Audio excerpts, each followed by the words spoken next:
그날은 유난히 바람이 차가웠습니다. 바다 근처에 있는 해병대 1사단 면회실. 나는 작은 도시락 가방을 들고 천천히 그곳으로 걸어갔습니다. 아들 민석을 본 지 석 달 만이었죠. 아침부터 설렘 반, 걱정 반이었습니다. 군 생활 잘하고 있겠지.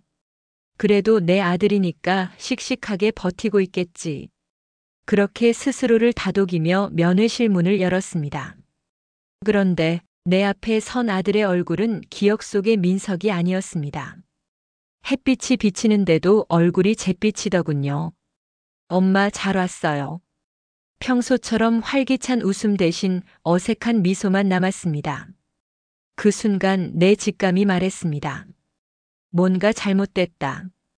자리에 앉아 도시락을 꺼냈습니다. 엄마가 내 좋아하던 제육볶음 했다. 하지만 민석은 젓가락을 들지 않았습니다. 그저 밥을 몇 숟갈 떠놓고는 고개를 숙였습니다. 왜 그래? 어디 아파? 아니에요. 그냥 요즘 훈련이 좀 빡세서. 그 말투, 그 시선 회피.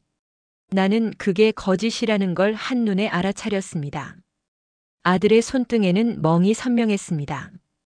팔목엔 흰 붕대가 감겨 있었죠. 이건 뭐야? 철봉하다가요. 손이 미끄러져서. 나는 아무 말 없이 그의 손을 잡았습니다. 손끝이 차가웠습니다. 몸이 경직되어 있더군요. 훈련 중 사고라면 이런 눈빛이 나올 리 없지. 30년 넘게 군에 몸담은 나는 알고 있습니다. 공기가 썩었다는 걸, 그 안에 폭력이 있다는 걸 눈빛 하나만 봐도 구분할 수 있죠. 식사를 마치고 밖으로 나왔습니다. 바람이 세게 불었습니다. 민석은 모자를 눌렀으며 작게 말했습니다. 엄마, 다음엔 그냥 전화로 봐요. 그 한마디가 내 가슴을 송두리째 흔들었습니다. 그 아이가 그렇게 박던 아들이 면회를 피하고 싶어 한다니. 나는 그날 밤 잠을 이루지 못했습니다. 아들의 표정이, 손의 떨림이 내 귓가에서 계속 맴돌았습니다. 엄마, 다음엔 전화로 봐요. 그 말은 분명 두려움이 섞여 있었습니다. 침대 옆 스탠드를 켜고 수첩을 펼쳤습니다. 거기에 작은 글씨로 썼습니다. 민석의 부대 조사 비공식 시작. 나는 군인이기 전에 어머니입니다. 그리고 해병대 중장으로서 정의를 지켜야 하는 사람입니다. 내 아들을 괴롭힌 그 부대, 그 부패한 공기, 그 안에 누군가를 반드시 찾아낼 겁니다. 창밖에는 새벽 안개가 내려앉아 있었습니다. 그 속에서 나는 오래전의 냄새를 떠올렸습니다. 훈련소, 진흙탕, 그리고 두려움에 질린 신병들의 눈빛. 그때도 지금도 폭력은 변하지 않았습니다. 눈을 감고 깊게 숨을 들이켰습니다. 피냄새와 철냄새가 섞인 듯한 공기. 군대에서 자란 내 몸이 그걸 기억하고 있었죠. 나는 조용히 중얼거렸습니다. 좋아. 이번엔 내가 직접 나선다. 그날 이후 나는 정복 대신 허름한 점퍼를 꺼냈습니다. 계급장을 떼어내고 평범한 어머니의 얼굴로 돌아왔죠. 그리고 다시 부대 근처로 향했습니다. 눈빛은 흔들림 없이 차가웠습니다. 누가 내 아들을 이렇게 만들었는지 이제 직접 확인하러 간다. 며칠 뒤 나는 다시 부대 근처로 향했습니다. 이번엔 군복이 아닌 낡은 점퍼와 모자를 썼습니다.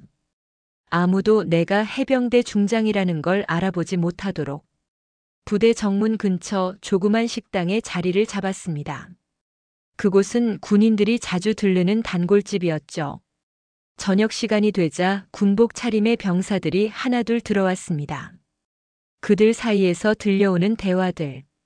이번 주에도 또 맞은 애 있다며. 선임 말 안 들으면 죽어나가. 그 말 한마디 한마디가 내 귀를 찔렀습니다. 나는 아무렇지 않은 듯 식사를 이어갔습니다. 하지만 손끝은 미세하게 떨렸습니다. 포크를 쥔 손에 힘이 들어갔죠. 식당 주인에게 슬쩍 물었습니다. 요즘 이 부대 애들 얼굴이 영말이 아니네요. 주인은 눈치를 보더니 작게 말했습니다. 요즘 좀 시끄럽죠. 윗선이 덮으려는 분위기예요. 그 순간 나는 확신했습니다. 민석에게 일어난 일 단순한 훈련 사고가 아니었습니다. 밤이 되자 나는 근처 여관에 묵었습니다. 벽 하나 너머로 들려오는 군트럭 소리, 그 안에 있는 아들을 떠올리며 깊은 숨을 내쉬었습니다. 다음 날 아침 부대 면회 신청서를 다시 냈습니다. 이번엔 보호자 면회가 아닌 군 조사관 동행 요청 형식으로. 정식 절차는 아니었지만 나는 이 조직의 틈새를 알고 있었습니다. 면회실에 들어서자 민석이 놀란 표정으로 나를 봤습니다. 엄마, 또 왔어요? 이번엔 왜? 그냥 내 얼굴이 보고 싶어서. 나는 담담히 웃었지만 눈빛은 흔들리지 않았습니다. 그의 손끝에 새멍이 보였습니다. 피가 살짝 배어 있었습니다. 민서가 엄마한테 말해. 누가 그랬어? 그는 고개를 숙였습니다. 엄마 말 못해요. 더 심해질 거예요. 그 한마디에 내 안에 피가 끓었습니다.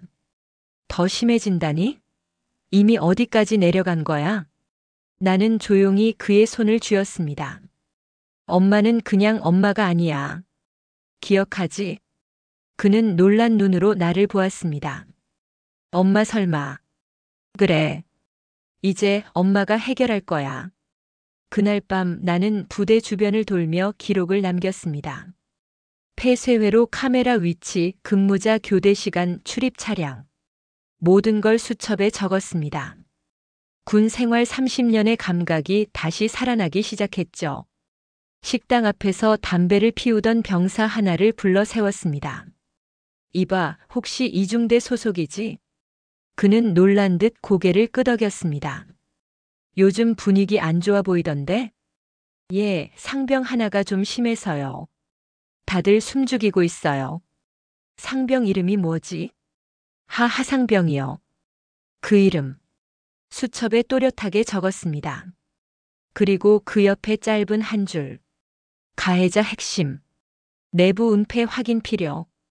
그날 밤 늦게 나는 휴대폰을 꺼내 전화를 걸었습니다. 정보참모실입니까? 김참모, 나 박정연이야. 장군님, 예편 준비 중이시라 들었는데. 그건 나중 일이다. 해병 1사단 이중대 관련 사고 자료 조용히 보내줘. 사고요? 공식 보고는 없는데요. 그러니까 내가 찾는 거야. 몇 시간 뒤 내 메일함에 파일 하나가 도착했습니다. 훈련 중 부상자 3명, 정신과 진료 1명, 하지만 모든 보고서엔 자해 추정이라고 적혀 있었습니다. 자해라니. 그 아이들이 모두 같은 부대, 같은 중대, 같은 선임 위치라는데? 말도 안 되는 조작이었습니다. 나는 창밖으로 고개를 들었습니다. 밤하늘이 검게 가라앉아 있었죠. 그 속에서 불빛 하나가 꺼졌다 켜졌습니다. 부대 숙소의 창문이었습니다. 그래, 이제 시작이다. 이제 어머니가 아닌 해병대 중장 박정연으로 돌아갈 시간이었다. 나는 군용 태블릿을 켜고 비공식 명령서를 작성했습니다. 내일 600시. 부대 비공식 점검. 서명은 하지 않았습니다. 하지만 누구나 그 서체를 보면 알겠죠. 박정연의 복수가 시작되었다는 걸. 새벽 공기가 매섭게 차가웠습니다. 나는 평상시보다 일찍 눈을 떴습니다. 시계를 보니 4시 30분. 몸이 이미 작전 모드로 들어간 겁니다. 창문을 열자 멀리 부대의 깃발이 보였습니다. 어둠 속에서도 또렷하게 펄럭이고 있었죠. 그 안에서 내 아들이 두려움 속에 또 하루를 버티고 있을 생각이 들었습니다. 좋아, 오늘은 확인하는 날이다. 나는 낮은 목소리로 중얼거렸습니다. 정복 대신 검은 점퍼를 입고 부대 점검용 신분증을 목에 걸었습니다. 정식 명령은 아니었지만 누구도 중장의 방문을 쉽게 막지 못할 겁니다. 부대 정문 앞. 근무병이 깜짝 놀라며 경례를 붙였습니다. 중장님, 이 시간에 비공식 점검이다. 아무 말 말고 문 열어라. 내 목소리는 얼음처럼 차가웠습니다. 정문을 통과하자 그 익숙한 냄새가 폐 속 깊이 스며들었습니다. 기름 냄새, 흙 냄새, 그리고 눅눅한 철 냄새. 오랜 세월 군에서 맡아온 공기였습니다. 하지만 오늘은 그 냄새가 이상하게 느껴졌습니다. 썩은 고기처럼 무겁고 탁했죠. 생활관 복도를 따라 걸었습니다. 어둡고 조용했습니다. 하지만 그 정적 속에서 작은 신음소리가 들렸습니다. 문틈으로 새어나오는 희미한 울음. 누군가의 낮은 목소리. 다시는 말하지 마. 알겠지? 그 순간 심장이 철렁 내려앉았습니다. 문을 열고 들어가자 3명의 병사가 놀란 눈으로 나를 쳐다봤습니다. 한 명은 상병, 나머지 둘은 겁먹은 신병이었습니다. 이게 무슨 상황이지? 상병이 얼어붙은 채 대답했습니다. 중장님, 저 훈육 중이었습니다. 훈육이라? 나는 그 단어가 얼마나 더럽게 변했는지 알고 있습니다. 바닥에는 피 묻은 수건이 떨어져 있었고 구석에는 무릎 꿇은 병사가 있었습니다. 얼굴엔 멍이, 팔에는 붕대가 감겨 있었죠. 나는 조용히 말했다. 이게 내가 말한 훈육이냐? 아닙니다, 중장님. 이건. 그가 말끝을 흐리자 나는 눈빛으로 그를 제압했습니다. 이름. 하상병입니다. 그 이름 이미 내 수첩에 적혀 있었죠. 나는 통신기를 꺼내 말했습니다. 본부 지금 즉시 헌병팀 대기시켜. 부대 내 가혹행위 현행 확인. 통신기 너머의 목소리가 떨렸습니다. 중장님, 이건 비공식인데요. 명령이다. 그 짧은 순간 생활관 안 공기가 완전히 얼어붙었습니다. 병사들의 눈빛이 두려움으로 흔들렸습니다. 누군가 흐느끼는 소리도 들렸습니다. 나는 천천히 무릎 꿇은 병사에게 다가갔습니다. 괜찮아. 이제 끝났어. 그 병사는 고개를 들지 못했습니다. 민석이 친구지. 그가 고개를 끄덕였습니다. 민석이는 요즘 말도 없고 자주 불려갔어요. 하상병이 밤마다. 그 말은 끝내 이어지지 않았습니다. 눈물이 먼저 흘렀죠. 나는 손수건을 내밀며 조용히 말했습니다. 걱정 마. 이제부터는 내가 너희 편이다. 그날 오전 부대 전체는 순식간에 통제되었습니다. 헌병들이 도착했고 생활관 내부에서 발견된 물품 목록이 보고되었습니다. 쇠파이프, 가죽벨트, 술병, 그리고 휴대폰. 폭행의 흔적이 고스란히 남아 있었습니다. 나는 사무실로 돌아와 의자에 앉았습니다. 하상병이 불려와 서 있었습니다. 그는 겁에 질려 말을 잇지 못했습니다. 하상병. 예, 중장님. 너 아들 있나? 없습니다. 그래. 그래서 모를 거야. 내 아들이 어떤 고통을 겪었는지. 그는 입술을 깨물었습니다. 잘못했습니다. 잘못이란 말은 고백이 아니라 도망이다. 나는 그를 노려보며 말했다. 오늘부로 넌 군인이 아니다. 그 순간 내 안에서 오래 눌러두었던 분노가 터졌습니다. 그러나 동시에 이상한 평온함이 찾아왔습니다. 아들의 두려움을 내가 대신 짊어졌다는 느낌이었습니다. 그날 밤 나는 부대 지휘실에서 혼자 앉았습니다. 책상 위엔 한 장의 메모만 남겨두었습니다. 진짜 조사는 지금부터 시작된다. 부대 점검이 끝난 지 하루가 지났습니다. 헌병대가 가혹행위 증거를 수거해 갔죠. 하지만 그날 오후 이상한 통보가 내려왔습니다. 중장님, 본부에서 연락이 왔습니다. 무슨 연락이지? 이번 건 내부 조사로 전환하랍니다. 내부 조사. 그 말은 곧 은폐하겠다는 뜻이었습니다. 나는 전화를 받았습니다. 수화기 너머 차가운 목소리가 들렸습니다. 정현 중장, 이번 일은 조용히 처리해 주시죠. 조용히? 군의 명예가 달린 일입니다. 괜한 소문으로 조직에 타격을 주지 않도록 하십시오. 순간 손에 쥔 펜이 부러졌습니다. 그 명예란 게 뭔지 압니까? 폭력 위에 쌓인 침묵이 명예입니까? 잠시 침묵이 흐르더니 낮고 단단한 목소리가 들렸습니다. 명령입니다, 중장님. 뚝 통화가 끊겼습니다. 나는 책상 위에 수화기를 내려놓았습니다. 속에서 피가 끓었습니다. 결국 윗선까지 썩었다 이거군. 그날 밤 보고서 초안을 확인했습니다. 훈련 중 부상자 발생, 지휘부의 미숙한 관리. 단 3줄. 아들의 고통과 병사들의 피가 단 3줄로 덮여 있었습니다. 창문을 열었습니다. 비가 내리고 있었죠. 차가운 바람이 얼굴을 스쳤습니다. 그리고 나는 조용히 결심했습니다.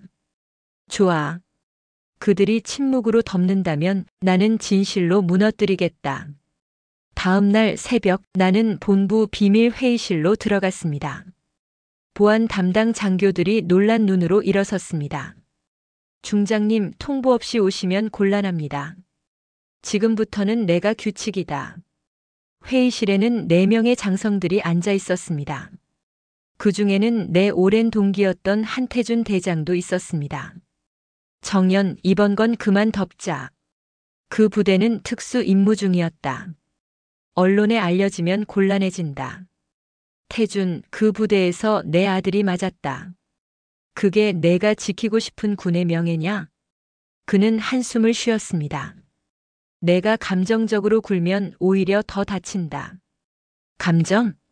내가 지금 감정으로 움직인다고 생각하나? 내 목소리가 낮게 갈라졌습니다. 나는 정의로 움직인다. 그리고 그 정의엔 내 이름도 들어있다. 순간 회의실이 조용해졌습니다. 누구도 말을 잇지 못했습니다. 나는 자리에서 일어나며 서류 한 장을 던졌습니다. 그 위에는 내부 조사 기밀 해제 요청서가 적혀 있었습니다. 사건 은폐 시도. 책임자 전원 감사 명단에 올려라. 정연, 그건 위험해. 위험하다고 멈출 사람이라면 나는 중장이 되지도 못했겠지. 나는 회의실을 나와 복도를 걸었습니다. 군화 소리가 차갑게 울렸습니다. 그 발자국이 내 결심의 리듬 같았습니다. 밖으로 나오자 빗방울이 거세졌습니다. 정문 앞에 서 있는 민석이 보였습니다. 휴가를 나온 모양이었습니다. 엄마. 그 한마디에 나는 잠시 멈췄습니다. 괜찮아. 이제 다 끝나간다. 하지만 내 속마음은 달랐습니다. 이제 시작이다. 그날 밤 나는 헌병 사무실로 향했습니다. 비공식으로 보관된 자료들을 열람했습니다. 보고서에는 놀라운 내용이 있었죠. 가혹행위 책임자 중대장 이상 인지. 그 순간 내 머릿속이 하얘졌습니다. 민석을 괴롭힌 건 병사 몇이 아니라 지휘 체계 전체였습니다. 나는 조용히 노트북을 닫았습니다. 그리고 속삭였습니다. 좋아. 그럼 이제 지휘부 전체를 무너뜨려야겠군. 새벽 2시. 사무실 불을 끈 채 모니터만 켜두었습니다. 어둠 속에서 깜빡이는 커서가 나를 응시하듯 반짝였습니다. 내가 써내려간 단어 하나하나가 이제 누군가의 인생을 끝낼 수도 구할 수도 있을 겁니다. 이건 감정이 아닌 작전이었습니다. 은폐된 명령, 그 안에 서명한 자들 전부 찾아낸다. 나는 군 내부 데이터베이스에 접속했습니다. 보안 등급 상위, 그러나 그 체계의 뼈대는 내가 만든 것이었죠. 비밀번호 10개 중 9은 내 손을 거쳐 나왔으니까요. 화면에 떠오른 이름들. 중대장, 대대장, 그리고 참모 하나. 모두 아들의 부대를 관리하는 라인에 있었습니다. 그 옆에는 붉은 표시가 찍혔습니다. 직권 은폐 의심. 나는 파일을 복사해 비밀 폴더에 저장했습니다. 그리고 연락처 목록을 열었습니다. 그중 하나 오래된 이름에 눈이 멈췄습니다. 최동혁 준장. 그는 내 후배이자 지금은 헌병사령부 수사참모였죠. 잠시 망설였지만 전화를 걸었습니다. 동혁이냐? 나다 정연. 장군님 이 시간에 무슨 일이십니까? 내 아들이 소속된 부대 가혹행위와 은폐가 동시에 진행 중이다. 윗선의 명령입니까? 아니, 내 명령이다. 그는 잠시 침묵했습니다. 그리고 낮은 목소리로 답했습니다. 도와드리겠습니다. 단 조용히 움직이셔야 합니다. 조용히 하지만 정확하게. 한 명도 빠짐없이 드러나게 해. 통화를 끊자마자 나는 노트를 꺼냈습니다. 거기에는 손글씨로 적힌 문장 하나. 진실은 늘 내부에서부터 무너진다. 그날 밤부터 작전은 시작되었습니다. 헌병 사무실 안쪽에서 비밀팀이 꾸려졌습니다. 외부 기록엔 없는 이름들이었죠. 우리의 암호명은 정막작전. 나는 은폐 지시를 내린 장교들의 통화 기록과 보고 일시를 추적했습니다. 도표로 정리된 연결선이 점점 복잡해졌습니다. 그 선 끝에는 익숙한 이름이 있었죠. 한태준 대장. 내 오랜 동기이자 어제 회의에서 나를 막았던 인물. 가슴 한쪽이 서늘해졌습니다. 그는 내 손을 잡고 군 생활을 시작한 사람이었습니다. 그런데 지금 그 손이 썩은 줄기를 붙잡고 있었습니다. 좋아. 태준, 내가 만든 이 그림 내가 직접 찢어주지. 며칠 뒤 헌병팀이 비공식으로 부대 기록실을 압수수색했습니다. 모든 문서는 정식 결제 없이 복사본만 남아 있었죠. 그중 하나의 메모에서 나는 중요한 단서를 찾았습니다. 민석 3소대 징계 대상. 부모 고위직 관련. 주의 요망. 순간 눈앞이 번쩍했습니다. 그래서였구나. 내 아들은 누군가의 표적이었습니다. 나를 흔들기 위한 수단으로 이용당한 겁니다. 내 입에서 낮은 웃음이 새어나왔습니다. 좋다. 이제 판을 뒤집어 주지. 그날 오후 나는 은밀히 몇 명의 신뢰할 만한 장교를 불렀습니다. 그들은 한때 나와 함께 훈련소를 돌며 정직을 가르쳤던 사람들이었습니다. 이건 공식 명령이 아니다. 하지만 진짜 군인의 일이야. 우리 손으로 정의를 회복하자. 모두 고개를 끄덕였습니다. 우리는 작전 파일을 나눴습니다. 한 사람은 통신망 기록, 한 사람은 군 의료 체계, 한 사람은 보급 창고 CCTV 백업을 맡았습니다. 모든 데이터가 모이기 시작했습니다. 서서히 그들의 거짓말이 드러나기 시작했죠. 거짓 보고 조작된 날짜, 삭제된 서명. 나는 그걸 보며 중얼거렸습니다. 군은 절대 거짓말을 하지 않는다. 거짓말을 하는 건 군인이 아닌 사람들이다. 밤이 깊어졌습니다. 컴퓨터 화면 위로 새벽의 빛이 번졌습니다. 커피잔 속 얼음이 다 녹아버렸습니다. 그때 문이 열리고 동혁이 들어왔습니다. 장군님 준비됐습니다. 내일 아침 감사실과 헌병이 동시에 움직입니다. 좋아. 시작은 조용히, 끝은 크게. 나는 다시 군모를 썼습니다. 모자책 밑으로 흐르는 그림자가 길게 늘어졌습니다. 내 아들의 고통으로 시작된 이 싸움. 이제 그 고통이 정의로 바뀔 시간이었다. 아침 해가 떠오르기도 전에 헌병 차량들이 부대 정문 앞에 도착했습니다. 새벽의 공기를 가르며 긴급 조사 명령이 떨어졌죠. 전 병력 대기.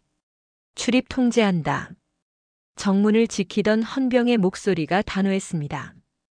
그날 부대 안의 시간은 멈춘 듯 했습니다.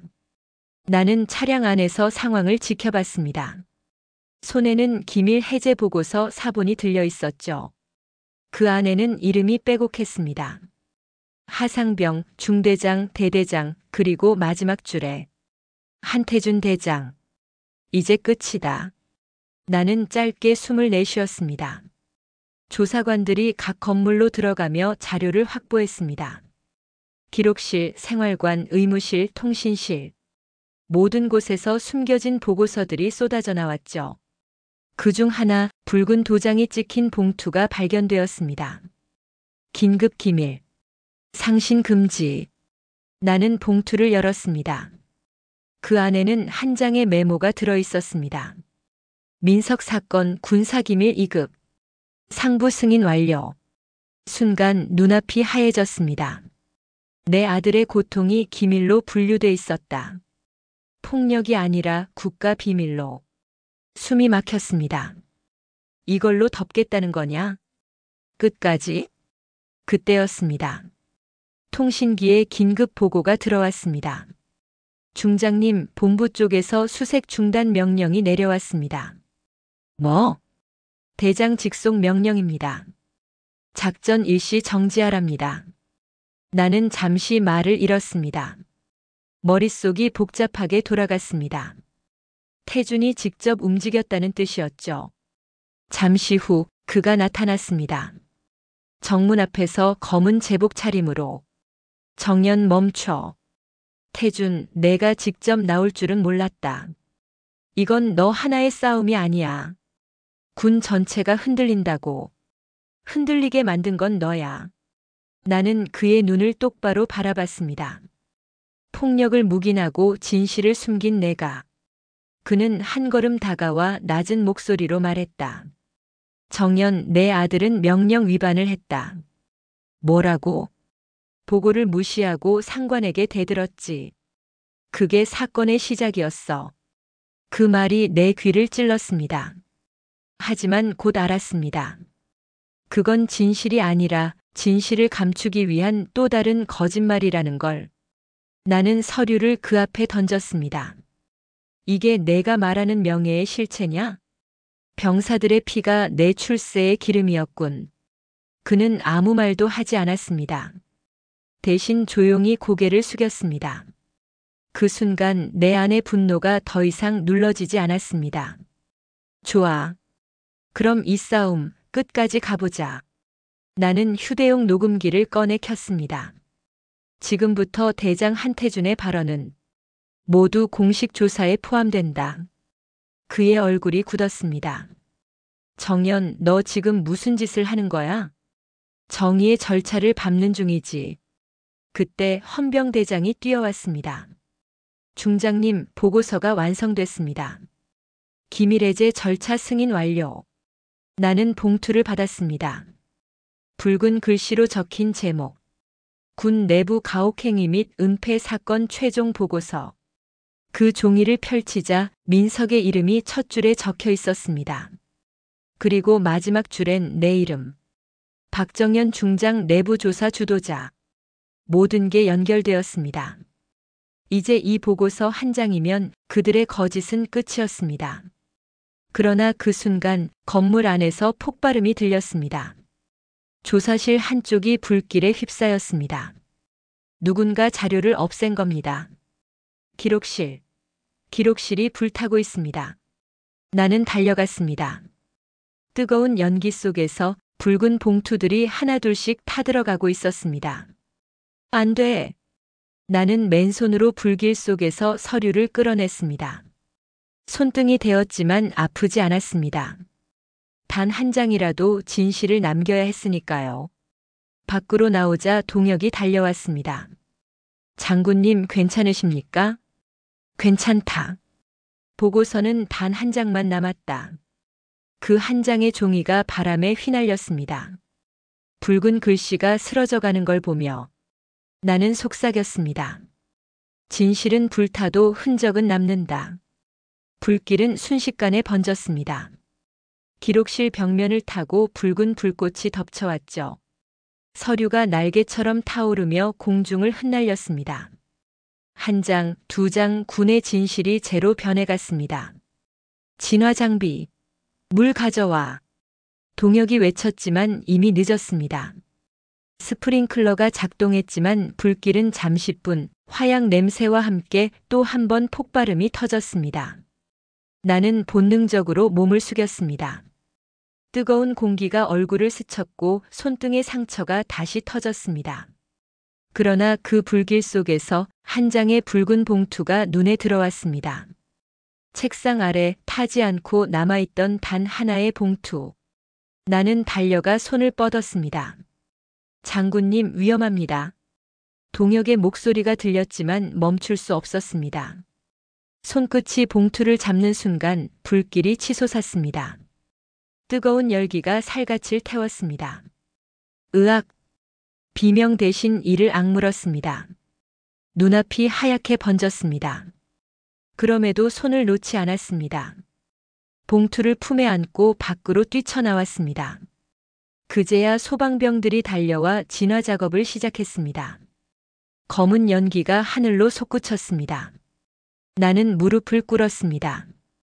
손끝이 벌겋게 부풀어 오르고 옷은 반쯤 그을렸습니다. 그러나 품 안의 봉투는 그대로였습니다. 살아있어, 아직 살아있어. 목소리가 갈라졌습니다. 동혁이 내 옆으로 다가와 말했다. 장군님, 의료실로 가시죠. 이건 제가 맡겠습니다. 안 돼. 이건 내가 직접 지켜야 해. 나는 봉투를 조심스럽게 열었습니다. 그 안에는 단 3장의 서류가 들어 있었습니다. 첫 장엔 피해자 명단, 두 번째 장엔 가해자 개통도, 그리고 마지막 장엔 서명란이 있었습니다. 거기에는 분명히 쓰여 있었습니다. 결제자 대장 한태준. 그 순간 눈물이 흘렀습니다. 이 한 장을 찾기 위해 얼마나 많은 병사들이 피를 흘렸는지, 얼마나 많은 어머니들이 울음을 삼켰는지. 나는 그걸 알고 있었습니다. 하지만 그때 헌병 중 한 명이 다급히 뛰어왔습니다. 중장님, 본부에서 호출입니다. 대장님이 직접 오시랍니다. 태준이? 예, 지금 본부 회의실로 오시랍니다. 나는 봉투를 품에 넣고 자리에서 일어섰습니다. 몸이 흔들렸지만 중심을 잃지 않았습니다. 이제 끝을 봐야 할 시간이었습니다. 본부 회의실 문을 열자 모두가 이미 자리를 잡고 있었습니다. 태준은 내 자리를 향해 앉아 있었습니다. 책상 위에는 은색 명패와 커피잔, 그리고 몇 장의 보고서가 놓여 있었습니다. 정연 다쳤다면서. 그래, 내가 만든 불 속에서. 그의 얼굴이 굳었습니다. 불이라니 무슨 소리를 하는 거야? 기록실이 불탔다. 우연이겠지? 하지만 그 우연이 내 이름 밑에 불을 붙였더군. 나는 품에서 서류를 꺼내 책상 위에 던졌습니다. 붉은 봉투가 터지듯 떨어졌습니다. 그 안에서 서류가 흩날리며 바닥에 퍼졌습니다. 태준의 시선이 흔들렸습니다. 이건 내 서명이다. 그리고 내가 만든 명예의 이름표다. 그는 손을 떨며 서류를 넘겼습니다. 정연, 넌 지금 무슨 짓을 하는 건지 알아? 이건 단순한 내부 문제가 아니야. 국가 안보에 영향을 줄 수도 있어. 안보? 내가 말하는 안보는 진실을 덮는 방패일 뿐이야. 그 안에서 병사들이 맞고 죽어가고 그들의 피로 너희가 진급했잖아. 그는 자리에서 벌떡 일어났습니다. 조용히 해. 이 자리는 내 감정풀이를 위한 곳이 아니야. 맞아. 이건 감정풀이가 아니야. 정의의 집행이지. 나는 통신기에 신호를 보냈습니다. 동혁 들어와. 문이 열리며 헌병 둘이 들어왔습니다. 그들이 태준의 뒤에 섰습니다. 무슨 짓이야? 한태준 대장, 직권 남용 및 수사 은폐 혐의로 체포한다. 그의 얼굴이 하얗게 질렸습니다. 정연, 정말 이럴 거야? 우리가 함께 쌓은 군이야. 이 조직 우리가 만들었잖아. 맞아. 그래서 지금 무너뜨려야 해. 썩은 뿌리는 남겨두면 새싹도 죽으니까. 그는 허탈한 웃음을 흘렸습니다. 내가 이겼다, 정연. 하지만 결국 내 아들도 다치게 될 거야. 진실은 사람을 구하지 못해. 나는 조용히 고개를 저었습니다. 아니, 진실은 사람을 다시 일으켜 세워. 언젠가 넌 후회할 거야. 아니, 오늘 나는 구원받았다. 그 말과 함께 헌병들이 태준의 팔에 수갑을 채웠습니다. 찰칵 금속 소리가 회의실에 울렸습니다. 그 순간 공기가 멈춘 듯 했습니다.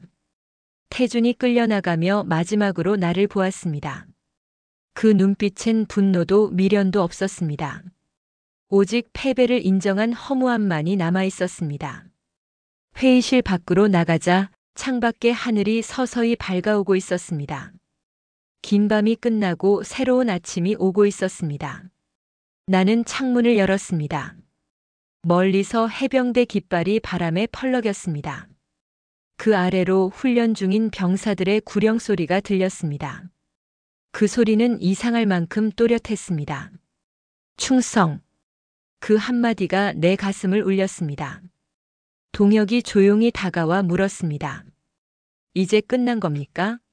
아니. 나는 서류를 바라보며 대답했습니다. 이제 시작이야. 우리가 군을 사람답게 만드는 시작.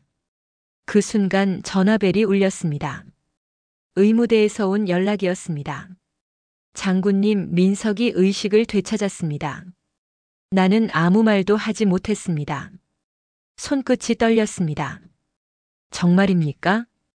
예, 조금 전에 눈을 떴습니다. 엄마라고 부르더군요. 눈물이 차올랐습니다. 온 세상이 다시 맑아지는 듯 했습니다. 나는 눈을 감고 조용히 웃었습니다. 그래, 민석아. 이제 엄마가 다 막아냈다. 밖에서는 햇살이 강하게 쏟아지고 있었습니다. 그 빛이 서류 위에 반사되어 눈부시게 빛났습니다. 불 속에서 구해낸 진실, 그건 더 이상 종이가 아니었습니다. 한 어머니의 정애, 그리고 군의 양심이었습니다. 나는 모자를 벗어들었습니다. 이제 다시는 이런 일이 없도록. 그 말과 함께 나는 하늘을 향해 경례를 붙였습니다. 나라를 위해, 그리고 우리 아이들을 위해. 하늘이 유난히 맑았습니다. 지난 며칠 동안의 폭풍이 거짓말처럼 사라졌죠. 본부 앞 태극기가 힘차게 펄럭이고 있었습니다. 나는 천천히 걸었습니다. 정연 중장이라는 이름으로 마지막 출근을 하는 날이었습니다. 정문을 지나는 군인들이 차례로 경례했습니다. 그들의 눈빛엔 존경과 슬픔이 섞여 있었죠. 중장님, 저녁식 준비 완료되었습니다. 비서 장교의 목소리가 떨렸습니다. 그래, 준비하자. 나는 거울 앞에 섰습니다. 정복을 마지막으로 다듬었습니다. 붉은 자국이 남은 손등을 바라보며 미소 지었습니다. 그래, 이 손으로 지켰지. 내 아들을, 내 군을, 내 정의를. 거울 속 내 모습은 더 이상 차가운 장군이 아니었습니다. 긴 싸움을 끝낸 한 사람의 어머니였습니다. 저녁 식장엔 수많은 병사와 장교들이 모였습니다. 기념식은 간결하게 진행됐습니다. 사회자의 목소리가 울렸습니다.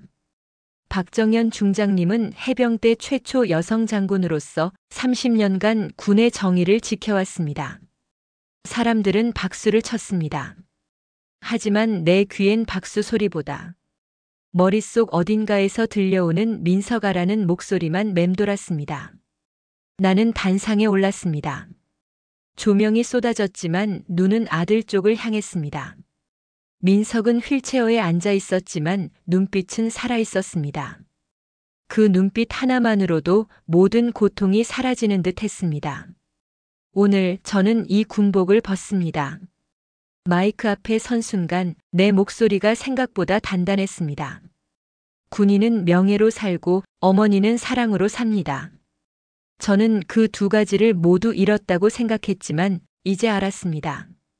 명예도 사랑도 결국 같은 것이었음을. 장내가 조용해졌습니다. 숨소리조차 들리지 않았습니다. 내 아들은 폭력 속에서도 버텼고 군은 그 폭력을 외면했습니다. 하지만 이제 이 군은 다시 정의를 말할 수 있을 겁니다. 뒤편에 서 있던 병사들의 눈가가 젖었습니다. 그들은 내가 싸워 얻은 진실의 증인이었죠. 저는 떠나지만 이제는 당신들이 정의를 이어갈 차례입니다. 군은 강해야 합니다. 그러나 그 강함은 약한 사람을 짓밟는 것이 아니라 그들을 지키는 힘이어야 합니다. 내 목소리가 조금 떨렸습니다. 하지만 그 떨림은 후회의 떨림이 아니라 감동의 여운이었습니다. 장교들이 일제히 일어나 경례했습니다. 충성. 그 구령이 천장을 울렸습니다. 나는 그들의 눈빛을 보며 천천히 고개를 숙였습니다. 그래, 이제 됐어. 저녁식이 끝난 뒤 민석과 함께 부대 뒷산으로 올랐습니다. 바람이 잔잔히 불었습니다. 멀리서 파도 소리가 들렸습니다. 민석이 말했다. 엄마 고마워요. 솔직히 처음엔 부끄러웠어요. 내가 약해서 이런 일이 생긴 줄 알았거든요. 나는 그의 손을 잡았습니다.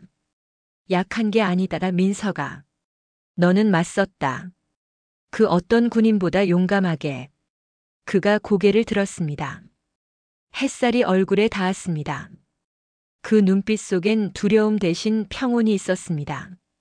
이제 다시 복귀하고 싶어요. 엄마처럼 정의로운 군인이 되고 싶어요. 그 말에 눈물이 고였습니다. 그래, 내가 그 길을 걷는다면 엄마는 다시 군복을 입지 않아도 돼. 우리는 한참을 서 있었습니다. 파란 하늘 아래 깃발이 천천히 흔들렸습니다. 나는 천천히 손을 들어 격려했습니다. 아들도 따라했습니다. 그 손짓 하나가 모든 세월을 씻어내는 듯 했습니다. 바람이 지나가며 내 머리카락을 스쳤습니다. 그 바람 속에서 오래된 동료들의 목소리가 들리는 듯 했습니다. 정연 수고했어. 끝까지 정의를 지켰구나. 나는 속으로 대답했습니다. 그래, 이젠 정말 괜찮아. 며칠 뒤 집으로 돌아온 나는 오래된 군화를 꺼냈습니다. 가죽이 달아 있었지만 그 안엔 여전히 바다 냄새가 배어 있었습니다. 책상 위에는 불타지 않고 남은 보고서 한 장. 그 위에 작은 글씨로 썼습니다. 진실은 불타지 않는다. 그리고 정의는 물러서지 않는다. 창밖으로 노을이 내려앉았습니다. 햇빛이 붉게 번지며 방 안을 물들였습니다. 그 빛 속에서 나는 조용히 눈을 감았습니다. 이제 싸움은 끝났다. 하지만 정의는 계속된다. 세상엔 많은 전쟁이 있지만 가장 치열한 싸움은 언제나 양심과의 전쟁입니다. 누군가는 침묵을 택하고 누군가는 외면을 선택합니다. 하지만 단 한 사람의 용기가 세상을 바꾸고 정의를 되살립니다. 오늘의 이야기는 군대라는 세계를 배경으로 했지만 본질은 모든 우리의 삶과 닮아 있습니다. 정의는 멀리 있지 않습니다. 누군가의 아픔을 외면하지 않는 그 마음, 그것이 바로 진짜 용기입니다. 시청자 여러분, 지금 이 순간 여러분의 삶에도 정의를 지키는 용기가 함께하길 바랍니다. 인생호수공원에서 전합니다.